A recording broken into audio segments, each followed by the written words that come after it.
ఒకప్పుడు పాశ్చాత్య దేశాల పిల్లలకే పరిమితమైన ఆటిజం నేడు భారతదేశంలోనూ తన ఆనవాళ్లు చూపిస్తుందని, రాను రాను భారతదేశంలోని చిన్నారులు సైతం ఆటిజం బారిన పడుతున్నారని ఖమ్మం నగరానికి చెందిన సీనియర్ వైద్యులు ఆందోళన వ్యక్తం చేశారు. ప్రపంచ ఆటిజం అవగాహన దినోత్సవం సందర్భంగా ఖమ్మం ఐఎంఏ హాల్లో బుధవారం సాయంత్రం Indian Academy of Paediatrics Khammam జిల్లా అధ్యక్షులు డాక్టర్ కూరపాటి ప్రదీప్ కుమార్ అధ్యక్షతన అవగాహన సదస్సు నిర్వహించారు. ఈ సదస్సుకు ఇండియన్ మెడికల్ అసోసియేషన్ ఖమ్మం జిల్లా అధ్యక్ష కార్యదర్శులు డాక్టర్ ఖమ్మంపాటి నారాయణరావు, డాక్టర్ కె జగదీష్ బాబుతో పాటు పలువురు సీనియర్ వైద్యులు ముఖ్య అతిథులుగా హాజరయ్యారు. ఈ సందర్భంగా వారు మాట్లాడుతూ ప్రపంచ దేశాలలో భారత్తో సహా ఆటిజం అనే అరుదైన లక్షణం చిన్నారులను వెంటాడుతుందన్నారు. ముఖ్యంగా చిన్నారుల తల్లిదండ్రులు వారిని ఒంటరిగా వదిలివేయడం, పిల్లలతో పేరెంట్స్ సక్రమంగా స్నేహ సంబంధాలు కొనసాగించకపోవడం, నిత్యం పని ఒత్తిడితో పిల్లలను సరిగా పట్టించుకోకపోవడం ఫలితంగా చిన్నారులు ఆటిజం ప్రారంభం అవుతుందన్నారు. ఎవరితోనూ కలవకపోవడం, సమాజానికి వ్యక్తులకు దూరంగా ఉండడం, చిరాకుగా ఉంటూ ఎవరి మాట వినకపోవడం, వారికి నచ్చినట్టుగా ప్రవర్తించడం, తల్లిదండ్రుల మాట వినకపోవడం, సూటిగా చూస్తూ మాట్లాడలేకపోవడం తదితర లక్షణాలు అన్ని ఆటిజం పరిధిలోకి వస్తాయన్నారు. తల్లిదండ్రులు జాగ్రత్త వహించి తమ చిన్నారుల పట్ల తగు సూచనలు పాటించకపోతే చిన్నారులు ఆటిజం బారిన పడే ప్రమాదం ఉందని వైద్యులు హెచ్చరించారు. ఈరోజు ఏప్రిల్ 2, 2025 ఖమ్మంలోని ఐఎంఏ హాల్లో Indian Academy of Paediatrics Khammam branch వారి ఆధ్వర్యంలో అండ్ అలాగే Lions Club of Khammam and Indian Khammam psychiatric society and Butterfly Special Wings వారి సౌజన్యంతో ఆటిజం అవేర్నెస్ ప్రోగ్రామ్ ఆర్గనైజ్ చేయడం జరిగింది. సో దీని యొక్క ముఖ్య ఉద్దేశం, మనం ఆటిజం కేసెస్ గత 4-5 సంవత్సరాల నుంచి కేసెస్ పెరిగిపోతున్నాయి. ఒకప్పుడు 10-15 సంవత్సరాల క్రితం ఆటిజం అంటే చాలా తక్కువగా అరుదుగా మనం చూసే కేసెస్, బట్ ఇప్పుడు చాలా కండిషన్స్ వల్ల మనం రెగ్యులర్గా కేసెస్ చూడటం అండ్ చాలామంది డయాగ్నోస్ చేసుకున్న తర్వాత కూడా ట్రీట్మెంట్ గురించి అర్థం కాక లేదా ట్రీట్మెంట్ సరిగ్గా లేక వాళ్ళని అప్రోచ్ ఎలా చేయాలి అనేది తెలియక అవేర్నెస్ లేకపోవడం వల్ల ఇవన్నీ జరుగుతున్నాయి. So autism is a treatable condition. ఇది ఒక ట్రీటబుల్ కండిషన్ అండ్ డయాగ్నోస్ చేసిన తర్వాత ట్రీట్ చేయగలిగితే, రైట్ టైంలో మనం ఇంటర్వ్యూ చేయగలిగితే డెఫినెట్గా ఈ పిల్లల్ని ట్రీట్ చేయొచ్చు అనే ఉద్దేశం తోటి దీని గురించి అవగాహన పెంచడం కోసం ఈరోజు ఈ ప్రోగ్రామ్ ఆర్గనైజ్ చేయడం జరిగింది. So Indian Academy of Paediatrics ఇచ్చిన పిలుపు మేరకు ఈరోజు ఖమ్మంలో ఆర్గనైజ్ చేసిన ప్రోగ్రామ్ చాలా సక్సెస్ఫుల్గా జరిగింది. సో దీన్ని సపోర్ట్ చేసిన మీడియా మిత్రులందరికీ అండ్ అందరికీ కూడా thank you very much. And ఈ సంవత్సరం theme empowering artistic voices and slogan being different not less. So ప్రతి సంవత్సరం ఒక థీమ్, ఒక స్లోగన్ తోటి ముందుకు వస్తూ ఉన్నాము. సో ఈ సంవత్సరం థీమ్ అండ్ స్లోగన్ ఇవి. సో అలాగే అవేర్నెస్ కోసం లైట్ అప్ బ్లూ అనే కాన్సెప్ట్ తోటి బ్లూ యాక్సరీస్ లేదా బ్లూ డ్రెస్సెస్ వేసుకొని ఈరోజు ప్రోగ్రామ్ సక్సెస్ఫుల్గా ఫినిష్ చేసుకున్నాం. దీనికి సపోర్ట్ చేసిన ప్రతి ఒక్కరికి మరొకసారి పేరున కృతజ్ఞతలు, ధన్యవాదాలు. Thank you. కన్సల్ట్ కావడం, మా దగ్గరకు వస్తే మేము ఏం చేయాలో మాకు అర్థం కాక సతీష్ బాబు గారికి పంపించేవాళ్ళం ఫస్ట్లో. తర్వాత చాలా మంది మన సైకియాట్రిస్టులు వచ్చారనుకోండి. అయితే మన ఈ ఆటిజం అనేది ట్రీట్మెంట్ అనేది కొద్దిగా కష్టమైన పని. ఫస్ట్ డయాగ్నోసిస్ కాడికి వచ్చేసరికి పేరెంట్స్కి ఆల్రెడీ సార్ వాళ్ళు చెప్పారు, బట్ జస్ట్ నా స్టైల్లో నేను చెబుదాం అనుకుంటున్నా. ముఖ్యంగా పిల్లాడు ఎప్పుడు కళ్ళల్లోకి చూడలేడు, అది చాలా ఇంపార్టెంట్. వాడు 2, 3 ఇంపార్టెంట్ సిమ్టమ్స్ చెప్తున్నా నేను. అది వాడు కళ్ళు పెట్టి చూడకపోవడం అనేది ఇంపార్టెంట్ సిమ్టమ్ చెప్తారు ఏది ఆటిజంలో. రెండోది వాడు సోషలైజేషన్ లేకపోవటం, అంటే నలుగురితో కలవలేకపోవటం, నలుగురిలో కలవలేని సిమ్టమ్ అనేది చాలా ఇంపార్టెంట్ సిమ్టమ్. ఈ 2 మాత్రం ఇంపార్టెంట్. మూడోదేమో వీడికి ఇప్పుడు కొన్నిటికైనా వీడికి హైపర్ యాక్టివిటీకి దీనికి మన కొద్దిగా కన్ఫ్యూజ్ అవుతుంటారు. వీడు యాక్టివ్గా ఉంటాడు, వీడు హైపర్ యాక్టివ్గా ఉన్నాడు, మా పిల్లగాడికి ఏం కాలేదు, ఈజ్ ఓకే అనేది అనుకుంటారు. కానీ హైపర్ యాక్టివ్ అందరి పిల్లలు నార్మల్ కాదు. హైపర్ యాక్టివ్లో కూడా కొంతమంది ఆటిజం ఉన్నవాళ్ళు ఉన్నారు. సో హైపర్ యాక్టివ్ ఉండగానే మా పిల్లోడు మంచి అట్లా అనుకోవద్దు. ఇంకోటి అదే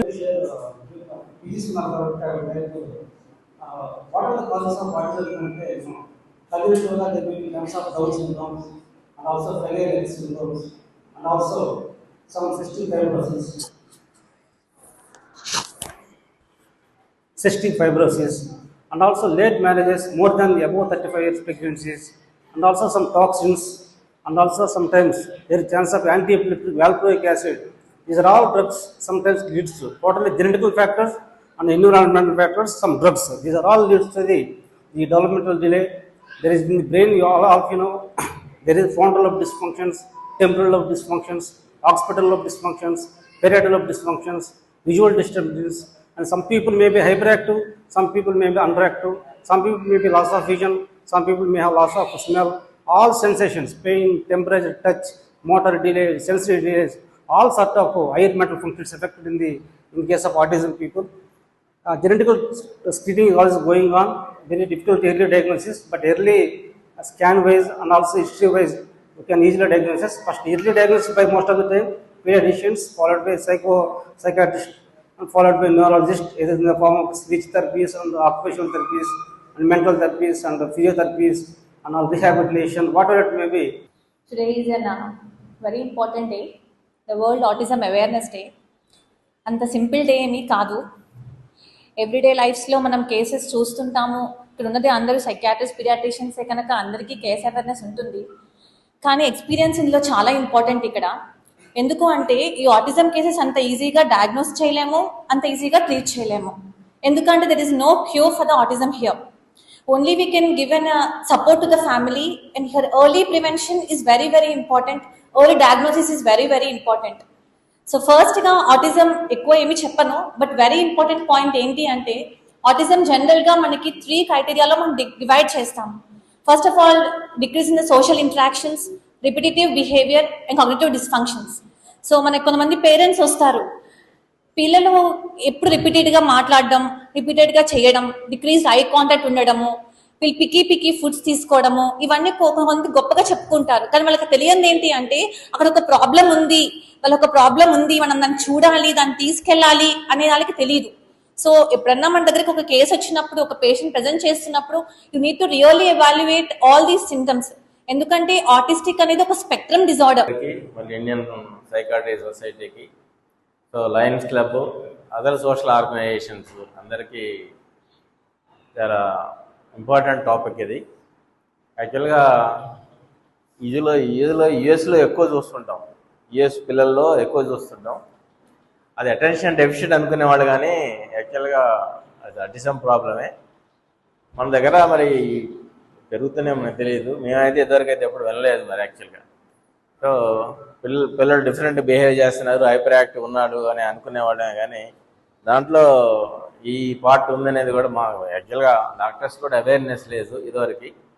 కాకపోతే ఇప్పుడు లేటెస్ట్ నాలెడ్జ్ తోటి, లేటెస్ట్ ఎక్విప్మెంట్ తోటి, సో అవగాహనతోటి ఈ ఆటిజం అనేది ఒక ఇంపార్టెంట్ ప్రాబ్లం, డిసీజు. దీన్ని అందరు కలిసి దాన్ని హెల్ప్ చేయాలి, చైల్డ్కి హెల్ప్ చేయాలి. ఒకసారి వాళ్ళు చాలా ఇంటెలిజెంట్గా ఉంటారు, అసలు మీరు ఊహించలేరు వాళ్ళ ఇంటెలిజెన్స్ని, కొంతమంది అలా ఉంటారు. సో ఇదందరూ కలిసి చాలా time.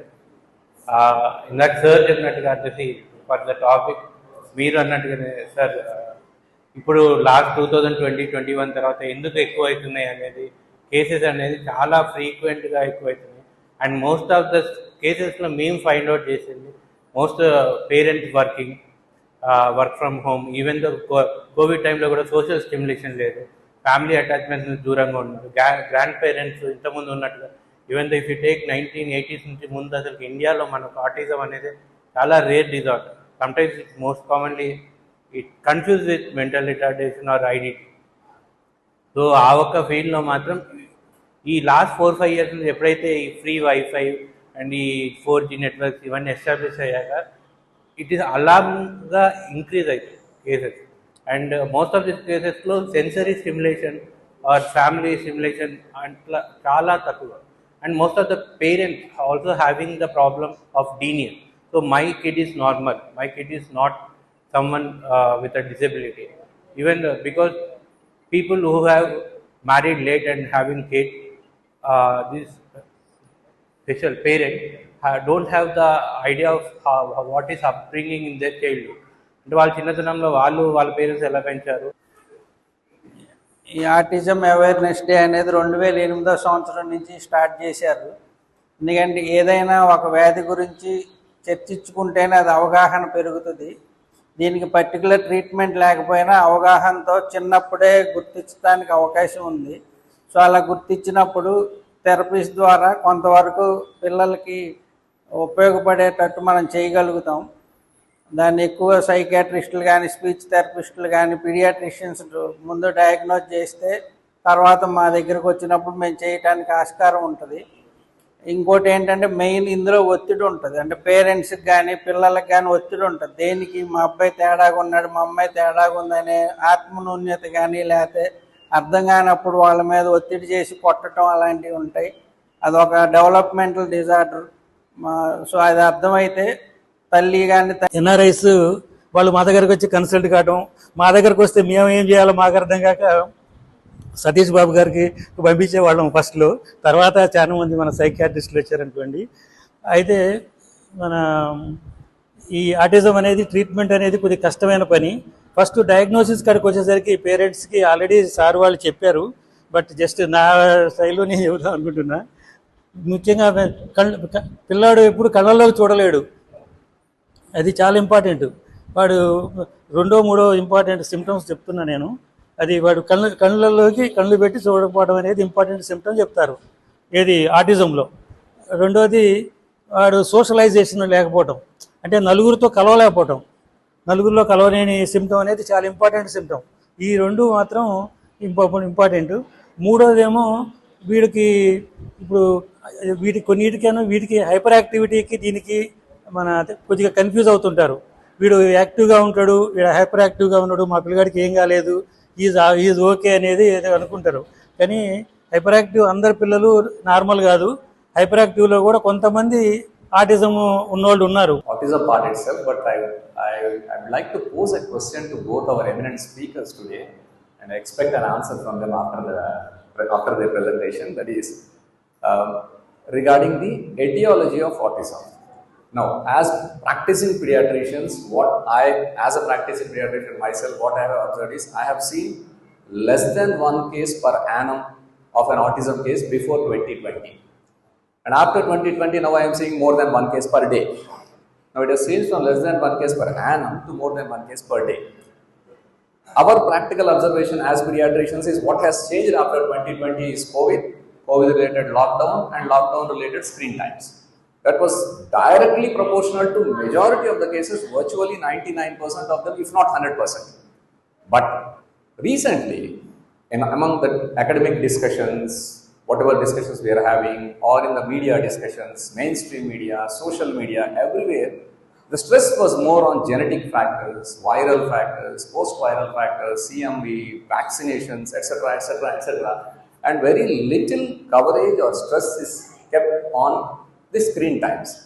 The importance of screen times as a cause of or ideological cause of autism has been dropped from rather 99% to 50% or 40 or 30 or 20. Good evening to everyone, and here I would like to congratulate and my heartfelt appreciation to Dr. Korapeti Pradeep for arranging this meeting, Autism Awareness, because this is one of the important and most neglected one.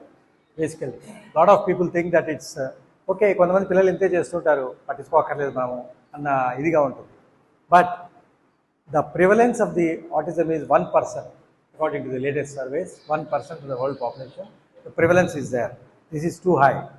And ముఖ్యంగా 3 డొమైన్స్లో problem ఉంటుంది. ఒకటి communication. పిల్లగాళ్ళు వాళ్ళకి కావాల్సింది ఏంటి అడగరు, పేరు పెట్టి పిలవరు, వాళ్ళకి కావాల్సింది చూపించరు, ఫింగర్ పాయింటింగ్ అసలు ఉండదు, ఇది కావాలి అనరు, ఇది ఇచ్చేయాలి, వాళ్ళు తిరుగుతుంటారు, వాళ్ళు చేస్తుంటారు. Second one is attachment. అమ్మ కావాలి, నాన్న కావాలి అనేది వాళ్ళకు ఉండదు. అక్కడ వాళ్ళు ఉన్నా లేకున్నా వాళ్ళ పని వాళ్ళు చేసుకుంటుంటారు, తిరుగుతుంటారు. అటాచ్మెంట్ అనేది జీరో అటాచ్మెంట్ ఉంటుంది. తర్వాత స్టీరియోటైపిక్ వర్క్, అంటే వాళ్ళకి నచ్చిన పని చేస్తూనే ఉంటారు, ఎవడు ఉన్నా లేకున్నా చేస్తూనే ఉంటారు. These are the 3 important cardinal features. ఈ 3 కూడా మనం చూసుకోవాలి. అయితే